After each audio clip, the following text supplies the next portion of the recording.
Hello, and welcome to Tech and More.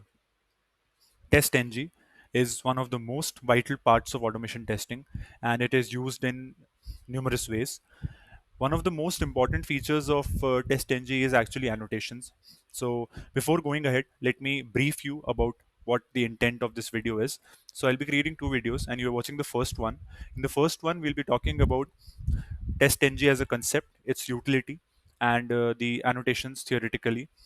And in the second video, we are going to actually go ahead and implement these annotations practically, and you'll see how these annotations are implemented and what is the utility of it practically, right? So this is the intent, and this is the order in which we are going to proceed. So let's start. In the first video that you're watching right now, we are going to talk about what is TestNG.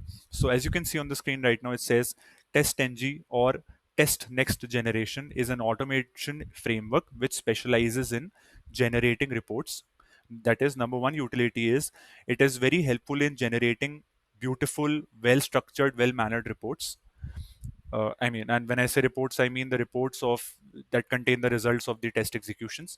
Number two, it helps in grouping multiple test cases. That is, if let's suppose you have n number of test cases and you want to categorize them on the basis of some parameters, then it can help you do that and run them parallelly and simultaneously. Then number three, it says supporting cross-browser testing. So the beautiful part of TestNG is that it helps you in performing cross-browser testing, which is very important and need of the hour these days.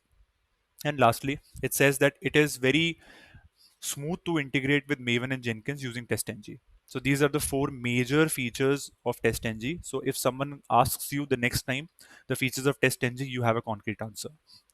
And an FYI or a note, TestNG stands for Test Next Generation. This is very important to know because a lot of people know a lot about TestNG, the utilities, the actual implementation code, and everything, but they fail to answer the basic question that says what is the full form of TestNG. Though it's not a technical question per se, but you should know this, right?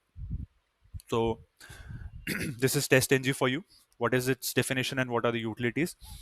Now we are going to talk about the annotations. So these are the different annotations that you are going to see when we implement them in the next video, but you should know these. So what is the significance of these annotations is something I'm going to explain you practically, which will it'll make more sense to you and you'll be able to understand it better. But for now, know that these are the major annotations in TestNG, and before suit, before test, before class, and before method, and similar for after with all these same types, right? Wherein we will be and these are used in order to make sure that the code or these different test cases are executed in an order, and this order can be controlled by these annotations. That is all you need to know about annotations theoretically right now, right?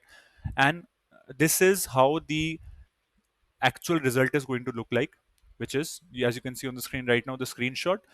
We are going to implement the annotations and we are going to see the order which is controlled by these annotations. So on the basis of these annotations, these orders are controlled, and with the help of this order, you can trigger the test cases in an order that you require.